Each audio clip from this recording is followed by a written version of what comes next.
Hey guys, welcome to another video, and today we're going to be talking how we went from a smart car to this, a Land Rover Freelander 2. So stay tuned to find out our first impressions of this car and why we think it's one of the best camping cars you can get.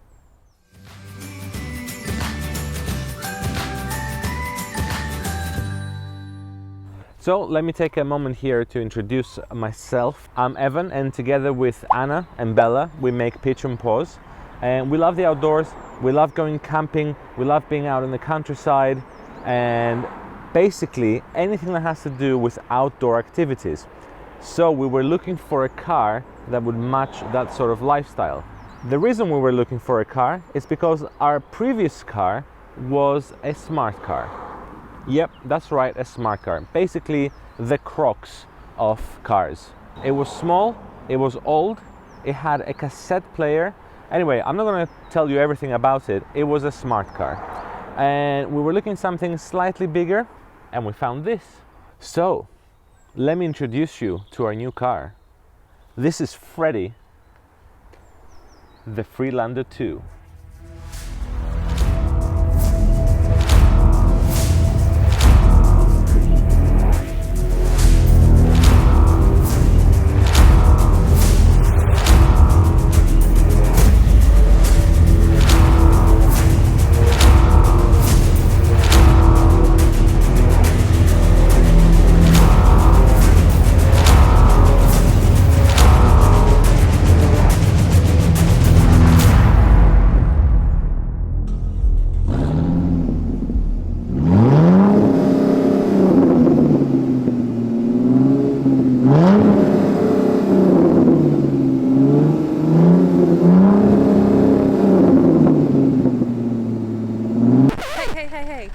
Why have you made it sound like that? The car does not sound like that. That's kind of my bad. I got a little bit carried away there. Shall we get on with the review? Yeah. By the way, before we move on with the video, we bought this car a year ago, so we filmed the first impressions then, and I might look a little bit different, okay? So I'm just putting that out there. Enjoy it. I'm going to tell you the exact reasons why we bought this car, both good and bad. But before we get into that, I want to tell you a little bit about the stats and the numbers for this specific car, just so you know exactly what we're dealing with here. It's a 2007 Land Rover Freelander 2 with a 2.2 liter TD4 diesel engine. And at some point in its life, it produced about 157 brake horsepower. This particular car has more than 150,000 miles on the clock, but they regularly do a lot more than that, so it doesn't worry me too much. It's a HSE trim, which was the highest available trim level for the Freelander 2, and it had 4 previous owners, I think, which they've actually kept it in pretty good condition, with the exception of a few things here and there, but the car is actually in lovely condition. We spent just under £5,000 for this car, and I personally think it was worth the money. The Freelander 2s are actually quite capable off-road, or so everyone seems to think online. I haven't tested it yet, but they're actually really nice to drive on motorways, which is what we're doing now. However, things do take a turn for the worse when it's time to corner. This thing does not like cornering, especially if you're driving in town, around roundabouts, anything more than a jogging pace. It rolls like crazy. And I don't mean it rolls over, but you feel the body roll actually going around the corner, which is to be expected because it's a car that weighs over 2 tons. For us, the biggest reason for buying this car was practicality. We love camping, exploring the outdoors, going on walks with Bella, so it had to be practical. We wanted to have plenty of space in the boot so that we can fit all our camping gear in and still have loads of room left for our dog Bella. We also wanted the car to have a nice, comfortable cabin, but not so luxurious that we would feel bad about getting it dirty with muddy shoes from walks and stuff like that. Also, having 4-wheel drive is a nice bonus, but for us it wasn't a necessity because we're not into off-roading or overlanding yet. So why do we like this car so much? Here's 10 things that made us choose it. It has cruise control, which is a must for when you're doing long journeys. For example, we drove the car from the south of England all the way to Scotland, which was like a 12-hour journey. So it's amazing to be able to set the speed and let the car drive itself. Hill descent. Now, we haven't really used this extensively, but what it allows you to do is let the car control your descent when you're going down a hill, when you're off-roading, especially when the ground is a bit uneven, whether it's gravel or anything like that.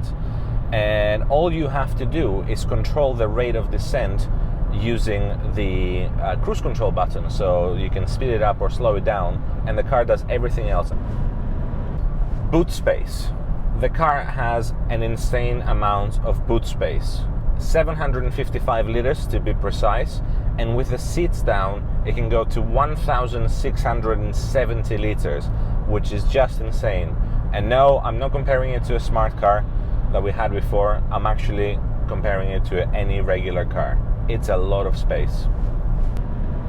The front two seats, both driver and passenger, they get armrests, which you can see right here, and they're actually fully adjustable, so I can adjust how high I want them to be, which is amazing for long journeys because you can find a really nice comfortable position that you can drive, plus you can adjust it when you get tired into something that's slightly different.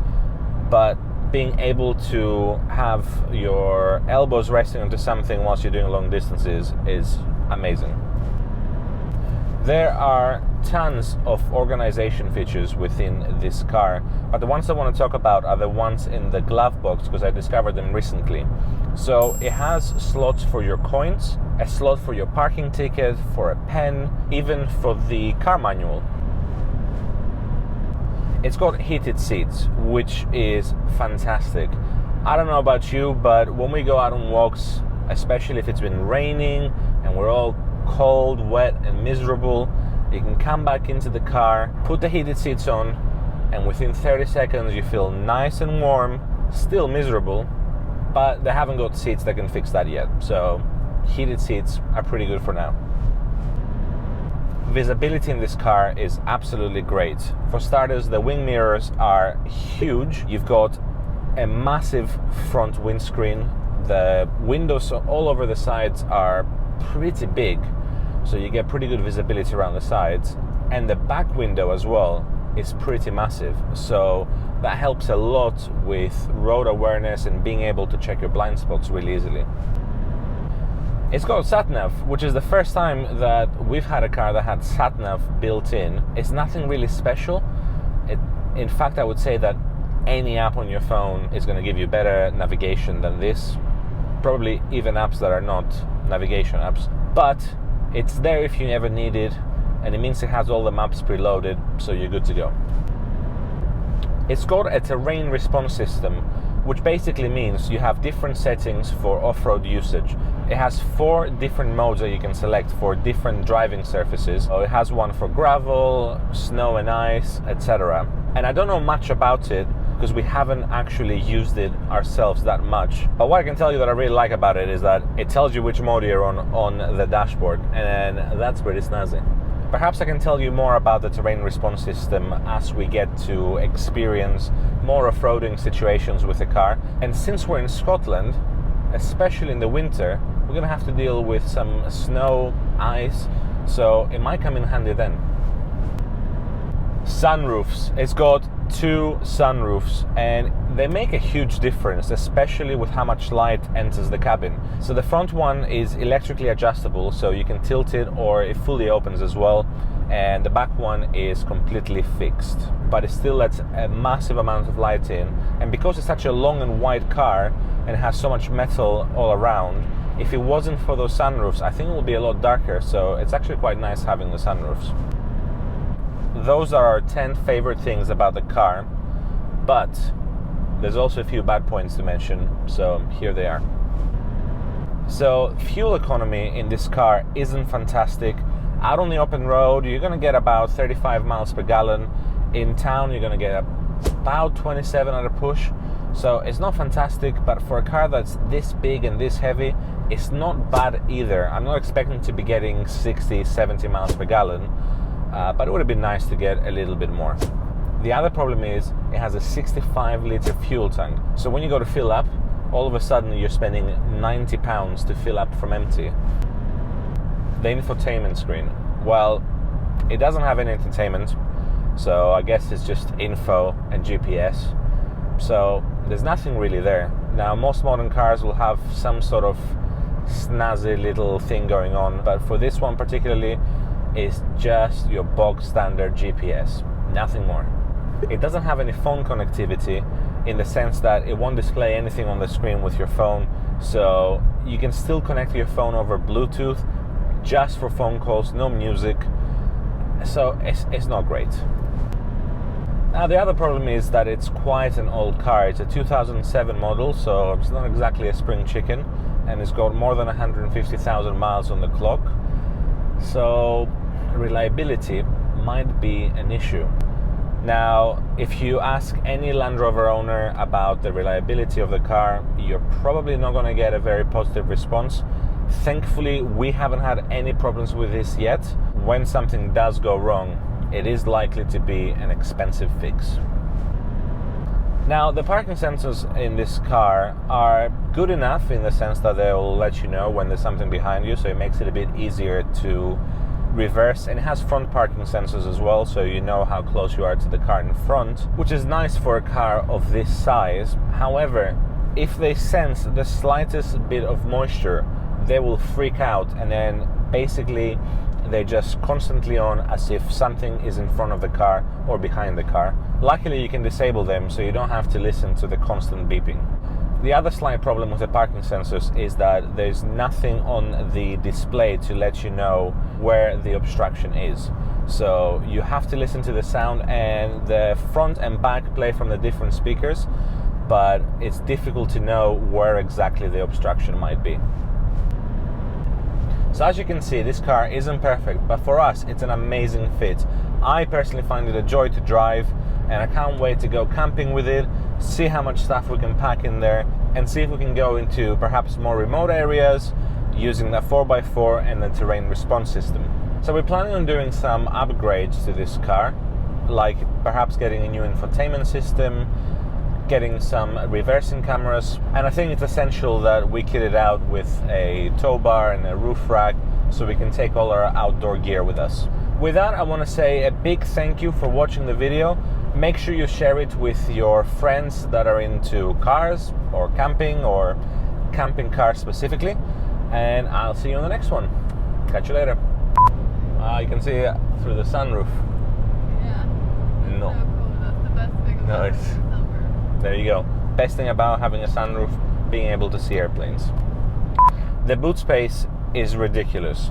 It has 755 liters with all the seats in the upright position and the tray closed. Your captain has put the fasten seatbelt sign on in the upright position. You know, what am I talking about? Alright, get some energy.